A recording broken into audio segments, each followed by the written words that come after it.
Monsieur Bubien, ma question s'adresse à vous en premier. Vous avez pu suivre l'ensemble des échanges. Qu'est-ce que vous avez pensé finalement de cette soirée d'animation autour des différentes spécificités de l'établissement du centre hospitalier? Bah, d'abord, je trouve que c'est extrêmement fédérateur dans un CHU comme le nôtre, je vous l'ai dit tout à l'heure, de voir associer des PUPH, des professeurs, des médecins, des internes qui discutent entre eux, qui parlent de leur travail au quotidien. Je trouve que c'est particulièrement passionnant et en même temps très fédérateur dans un établissement comme le nôtre. D'accord. Vous êtes également, je me suis entendu dire, président du réseau Hugo. Est-ce Oui. que vous pouvez nous rappeler ce qu'est justement le réseau? Alors Hugo, c'est pas un réseau, hein. Hugo, c'est les hôpitaux universitaires du Grand Ouest que je préside effectivement. Les hôpitaux universitaires du Grand Ouest, c'est Brest, Rennes, Nantes, Angers, Tours, Orléans et Poitiers, qui sont réunis ensemble au sein d'un groupement que je préside aujourd'hui. Et on retrouve dans ce groupement tous les présidents de CME, tous les doyens et tous les directeurs généraux de CHU. L'objectif, c'est de travailler tous ensemble pour avoir un réseau effectivement en matière médicale et chirurgicale. Vous l'avez vu, tout le monde en a parlé à plusieurs reprises. On a un travail qui est effectué dans de nombreuses filières, dans de nombreuses spécialités.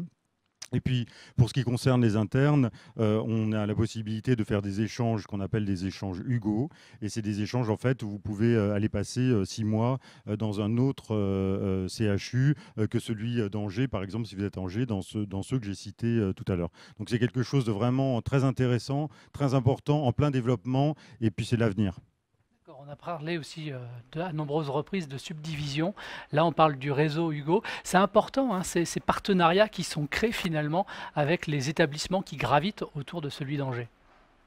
Vous avez tout à fait raison, c'est extrêmement important, c'est le sens de l'histoire. Aujourd'hui, tout doit concourir à travailler mieux ensemble, à valoriser ce que nous faisons dans nos établissements. On ne pourra pas tout faire demain et donc il faut travailler vers l'excellence et l'excellence, on la trouve en s'associant les uns avec les autres. Alors, professeur Isabelle Richard, donc, vous êtes doyen de la faculté de médecine. Cette émission a été vraiment tournée vers les futurs internes qui vont devoir faire un choix d'établissement de santé. Évidemment, on souhaiterait qu'ils viennent sur Angers. Il y a beaucoup d'atouts. Qu'est-ce que vous auriez envie de leur dire directement? Qui sont bienvenus, qu'ils sont bienvenus, qu'on saura les accueillir, qu'on saura effectivement les former à leur futur métier de médecin, qu'on saura travailler avec eux et qu'on saura aussi leur proposer de faire de la recherche avec nous. C'est quelque chose dont on a peut-être un petit peu moins parlé ce soir, mais les internes angevins ont la possibilité de bénéficier d'années recherche, une quinzaine par an, et soit de faire un M2, soit pour certains d'entre eux de commencer une thèse de sciences dans un de nos laboratoires ou dans un laboratoire de la région. Ils peuvent aussi bénéficier d'un support extrêmement important sur le plan méthodologique de la part de la direction de la recherche clinique. Et finalement, ce qu'on espère et ce qu'on souhaite pour ceux qui choisiront Angers, c'est qu'ils aient assez rapidement au cours de leur internat cette espèce d'immense fierté quand on ouvre PubMed et qu'on trouve son nom à soi. Vous parlez de recherche, hein, tout cela tombe très bien. Vous avez vu la question qui vient d'arriver par un tweetos. Comment peut-on faire de la recherche quand on est interne à Angers? En faisant sa thèse et en choisissant un sujet de thèse qui soit un sujet de recherche, en faisant un M2, en faisant une thèse de sciences, en faisant un semestre dans l'un de nos laboratoires de recherche, en participant à l'activité de recherche clinique et avant tout en publiant.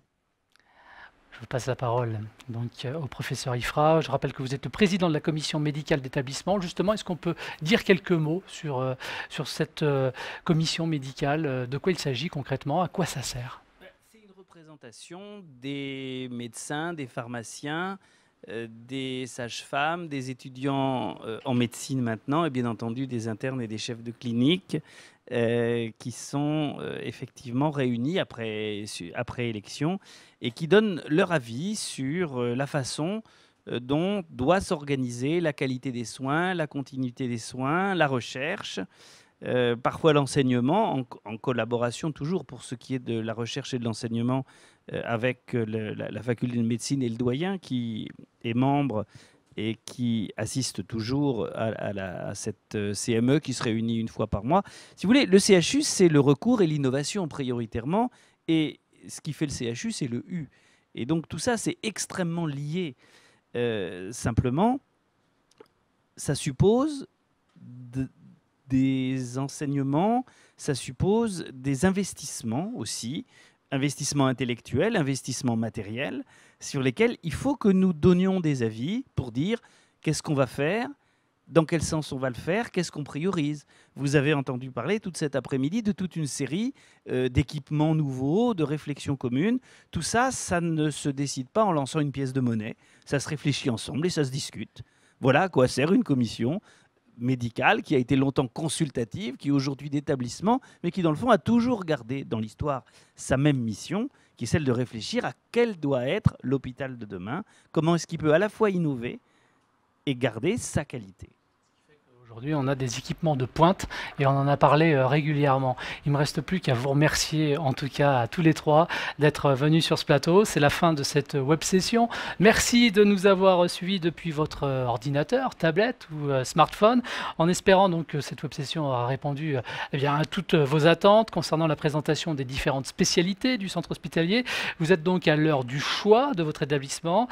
Peut-être vous ferez partie des prochains 200 internes qui vont rejoindre donc le CHU d'Angers. Tiens, pour info, pour rendre votre accueil encore plus sympathique, je vous rappelle cette date, c'est celle du 29 août prochain. Les futurs internes seront conviés à un barbecue et vous pourrez participer donc à une première visite de la ville d'Angers.